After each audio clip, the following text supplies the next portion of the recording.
नमस्कार मित्रांनो, ठरलं तर मग या मालिकेच्या पुढील भागात आपल्याला असं पाहायला मिळणार आहे, सुभेदारांच्या घरात इकडे आता अश्विनचा वाढदिवस दणक्यात साजरा झालेला असतो. परंतु त्याच्या वाढदिवशी अर्जुनने जे काही अश्विनला गिफ्ट दिलेलं असतं ते अश्विन पाहून खूप भावूक झालेला असतो आणि दोघेजण एकमेकांना घट्ट मिठी मारतात. तेव्हा आता दोघांमधलं प्रेम बघून प्रियाचा जळफळाट होत असतो.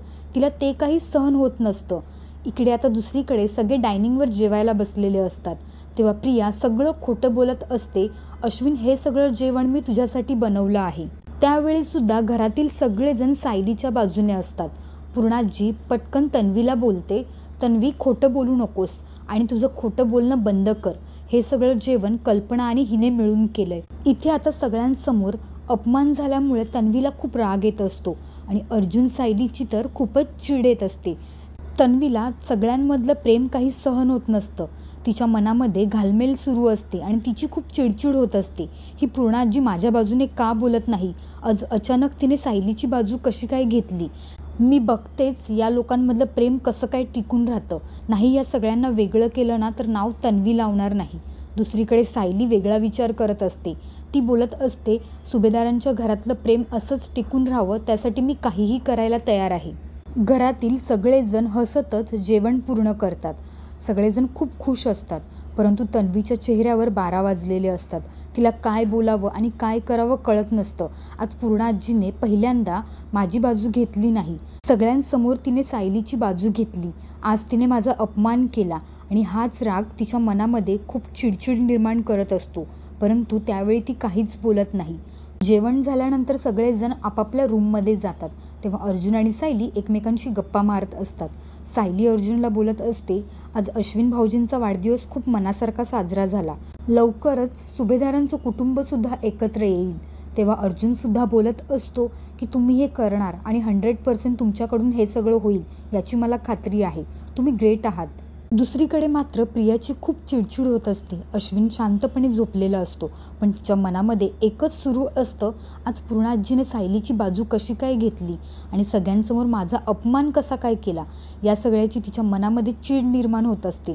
परंतु प्रिया एवढ्यावरच शांत बसणार नसते. प्रियाच्या डोक्यामध्ये एकच सुरू असतं की सायलीचा अपमान करायचा. जसा सगळ्यांसमोर माझा काल अपमान झाला तसं सगळ्यांसमोर तिला अपमानित करायचं. हा सगळा विचार करतच प्रिया दुसऱ्या दिवशी सकाळी किचनमध्ये येते. तेव्हा किचनमध्ये सायली आणि विमल काम करत असतात. प्रियाचा खूप मोठा तमाशा सुरू असतो. त्यावेळी आता प्रियाला सायलीचा बदला घ्यायचा असतो. मग तो कसा काय? तेव्हा आता किचनमध्ये विमल काम करत असते. त्यावेळी आता प्रियाला कॉफी हवी असते. तेव्हा ती विमलला सांगत असते, विमल मला कॉफी हवी आहे, माझी कॉफी पटकन दे. तेव्हा विमल बोलत असते, प्रियाताई मी थोडं काम करते आणि मग तुम्हाला कॉफी देते, चालेल का? तेव्हा प्रिया तिचं काहीच ऐकत नाही. तिच्या अंगावर जोरात ओरडते, तुला एकदा सांगितलेलं कळत नाही का मला कॉफी हवी आणि ती पण आत्ताच्या आत्ता. तुझ्या हातातलं सगळं काम बाजूला ठेव आणि मला माझी पहिला कॉफी दे. इकडे आता प्रियाचं असं बोलणं सायलीला काही सहन होत नाही. सायली प्रियाच्या अंगावर जोरात ओरडते, प्रिया तू कोणाशी बोलते कळतं का? विमलताई पण घरातला एक भाग आहेत, त्यांच्याशी बोलताना नीट बोलत जा. प्रिया सायलीला बोलत असते, तू मला शहाणपणा शिकवू नकोस. परंतु सायली तिचं काही ऐकून घेत नसते. प्रियाच्या डोक्यात तो कालचा राग असतो. तिचा काही ना काही करून अपमान करायचाच असतो.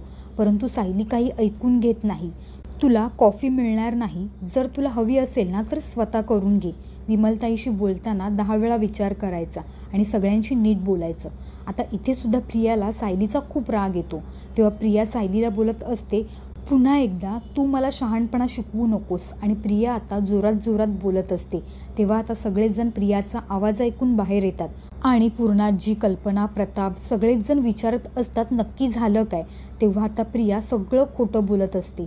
ती सांगत असते की सायली मला किचनमध्ये येऊन देत नाही. विमलकडे मी साधी कॉफी मागितली ते सुद्धा मला देत नाही. प्रियाला काही करून सायलीचा अपमान सगळ्यांसमोर तर करायचाच असतो.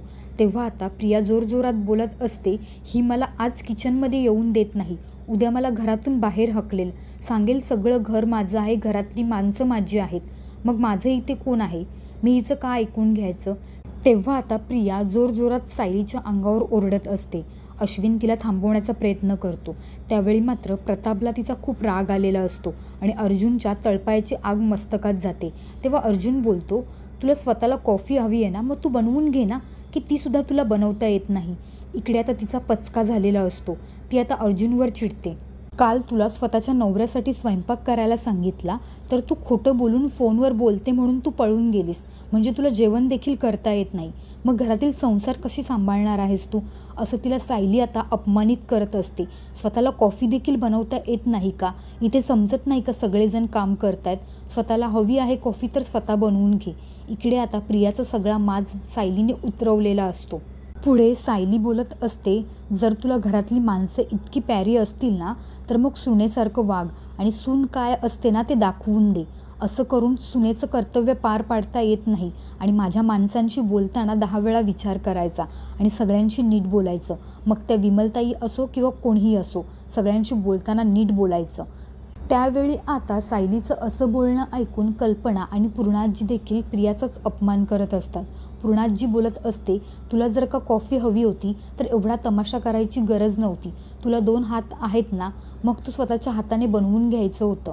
पूर्णाजीच्या होला होकार देत कल्पना पण बोलत असते, प्रिया तुला कॉफी करता येत नाही का? एवढं सगळं बोलण्याची काहीच गरज नव्हती आणि हा सगळा तमाशा झालाच नसता. काल सगळे किती आनंदात होते. विमलने तुला सांगितलं ना की मी काम करते, थोड्या वेळाने मिळेल म्हणून, मग तू तिच्या अंगावर का ओरडलीस? आता इकडे तिच्या तळपायाची आग अजून मस्तकात जाते, कारण सगळ्यांनी तिचा अपमान केलेला असतो. ती जे बदला घ्यायला जाते, इथे तिचाच पचका झालेला असतो. प्रियाने सायलीचा अपमानाचा बदला घ्यायचा ठरवलेला असतो, परंतु घरातील सगळ्यांनीच मिळून तिचा माज उतरवलेला असतो. रागारागातच प्रिया आता रूममध्ये निघून जाते. तिला काय बोलावं कळतच नसतं, कारण इथे पण ती चुकीची असते आणि तिचा अपमान झालेला असतो. सगळं झाल्यानंतर सगळे आता डायनिंगवर बसलेले असतात. त्यावेळी आता कल्पना, पूर्णाजी, प्रताप, अर्जुन, अश्विन, सायली सगळेजण एकमेकांशी बोलत असतात. अश्विन रागारागात उठून प्रियाच्या मागे जातो. तेव्हा आता पूर्णाजी बोलत असते, या प्रियाला नक्की काय झालं आहे आणि ही अशी का वागते? काल पण ती सगळ्यांसमोर खोटं बोलली. जर का मी तुमची बाजू घेतली नसती आणि तुमचं सत्य सगळ्यांना सांगितलं नसतं, तर तुमचं सगळं केलेलं काम हिने अंगावर घेतलं असतं आणि आपली बाजू सेफ करून घेतली असती. पूर्णाजी इथे सायलीची बाजू घेऊन बोलत असते. सायलीच्या मनामध्ये आनंद असतो, पण तिला एक गोष्ट खटकत असते की माझ्या माणसांचा अपमान होतोय आणि माझ्या माणसांवर ओरडलं जाते, ते तिला खपत नसतं. तेव्हा आता अर्जुन सायलीला धीर देतो. पण दुसरीकडे हा देखील आनंद होत असतो.